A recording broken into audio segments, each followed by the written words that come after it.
I've enjoyed working on your book. I hope that everybody who gets it or thinks about getting it does and enjoys it as much.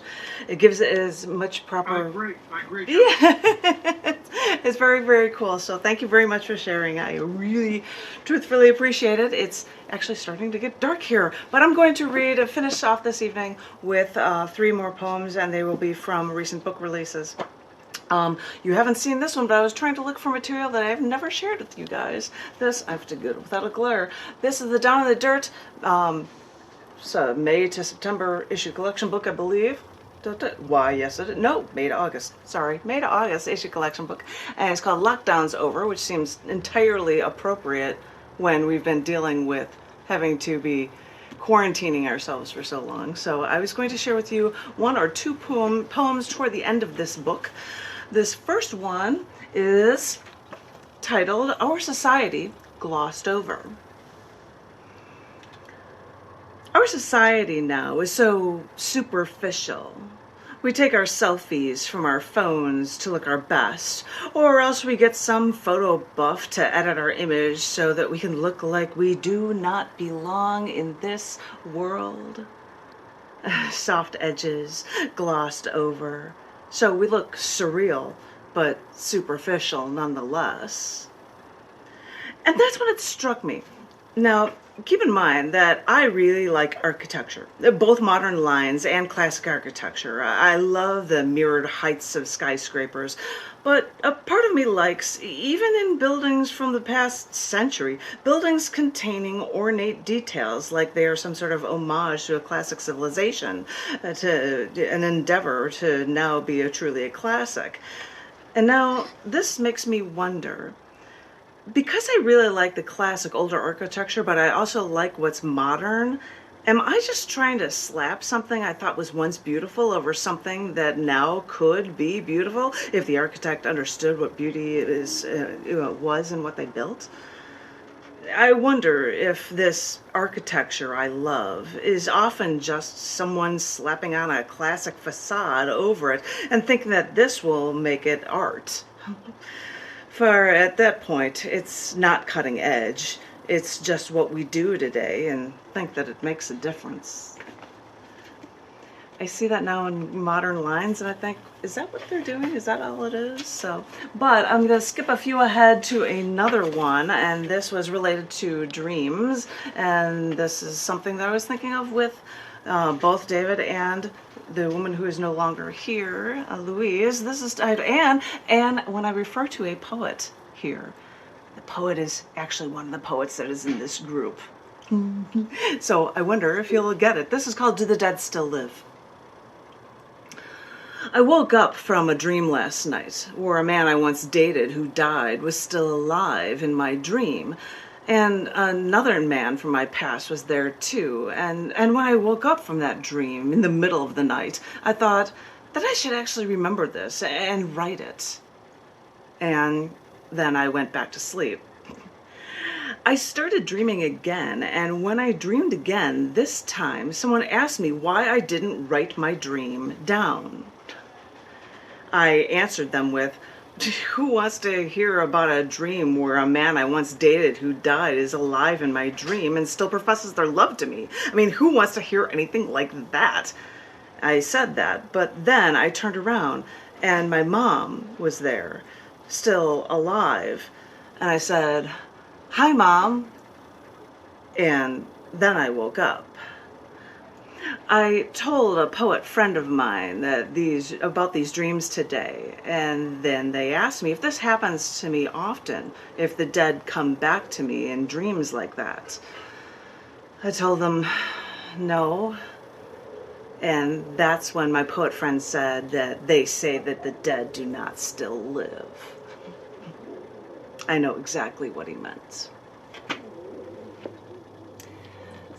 Sorry. Yeah, Tom said that to me after I told him about these dreams, and he's like, do they talk to you? Because it's so something Tom would say.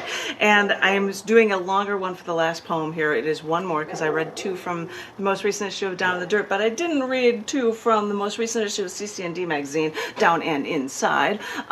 When I was walking along the water at the port at New Orleans, There was even a statute that talked about slaves being brought into this port, and I was bringing up this story of this happening, which I happen to write a poem about.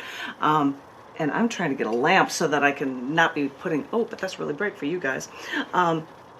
This is a poem. I'm going to figure out to get this lamp. I can't do it. I want to be able to see, man. So forgive me that I'm keeping the book low because it'll be in the light of this low lamp. But this poem is called Ethical Thing to Do. And yeah, I wish this was higher so I can get this into the pages. And it was written on the 29th of November.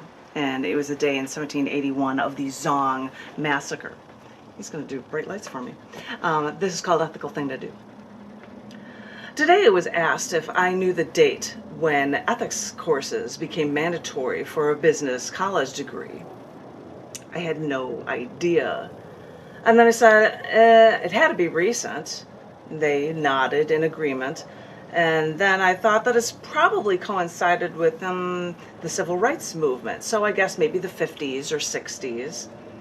They answered, wrong millennium.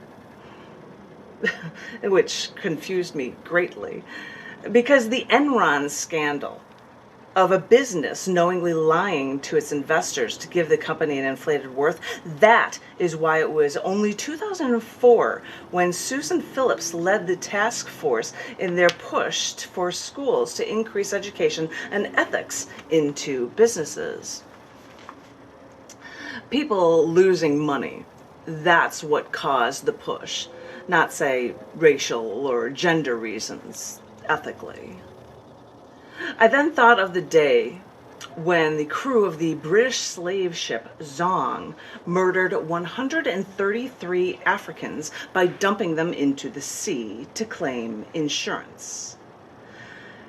It sounds horrific, I know, but know that back then people would fill their ships with more slaves than they could possibly handle to increase their profits for every trip across the ocean. But by the 27th of November in 1781, some slaves were already sick and dying when the Zong got caught in, get this, the doldrums. Now, you see, seriously, there's this area in the ocean that is known to have no wind at all. So often, if a ship got caught in the doldrums, it would be stuck there, and they would run out of food and water and die. Well, the Zong got caught there, and with dying slaves and having to keep enough water for the rest of the crew, they thought it would make more sense if they just unloaded their excess cargo, so their crewmates would have enough water to live. Besides, large ships like this paid insurance for their cargo, like slaves, so they could get their money from their losses. Once the Zong arrived in Jamaica, they filed their claims for their loss, but they did not have enough water to save all. The insurance underwriter protested, citing that the ship still had 420 gallons aboard the ship upon arrival. But abolitionists actually claimed this with the first-time use of the word massacre. But the British Solicitor General said that slaves are goods and property, and that and it was madness to actually accuse these honorable men of murder because throwing property overboard, quote, is the same as if wood had been thrown overboard. Those were his words, and those are the thoughts of the time. During this trip, 10 slaves threw themselves overboard in an act of protest.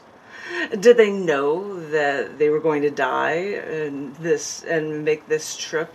And it made me think of the people that I remember seeing jump out of the World Trade Center after the horrendous attacks in 2001. Did they jump because it was the lesser of two evils? Or did they do it because it was the ethical thing to do? For we forget that there's no distinction, there's no disconnect when it comes to ethics.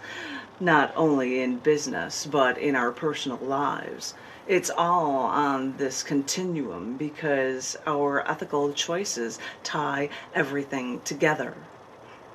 Some people wonder why we'd need to teach ethics in business curriculums. Then again, others wonder why it wasn't taught before. And realizing how in business ethics can be thrown out the window, that's where people forget how desperately ethics is needed to be woven into every ways in our lives. It's a weird message, but there you have it. Yeah, I had to end it on a strong one for that thing for you guys. And thank you for the light, my darling. And that was cc&d Magazine, the November 2021 issue, Down and Inside. And I would like to thank you all for coming early and staying late. And thank you, John F. McMullen, for your contributions of poetry with the book Collected Poems 2008 to 2010. Thank you, and thank you for hosting this, and thank you all for staying, and you can unmute yourself if you wanted to talk, John. He's still muted. You're still muted, John. We can all just unmute. If you go to buy my book, there's all those magazines that you should pick up down in the dirt, cc&d, the current ones, and the anthologies. And the anthologies as well. There's so much, and he's got so much stuff in Scars Publications books, and so yeah. And thank you, John, and thank you, and thank you all, thank newbies for coming, and thank you guys for coming back, and thank you for listening. And I'm just looking around at different faces. You don't know who I'm talking to when I do that, but I would like to thank each and every one of you. I don't know what the first Sunday in December is because I don't have my date book, but I will be here. John will be here. We will share poetry on the first Sunday in December with you guys, and more hopefully, and we'll get our time straight. December 5. The 5th of December. December 5 is what it is. The number is 5. The number, what is, that's a, oh my God, it's a Monty Python. No, that's number 3.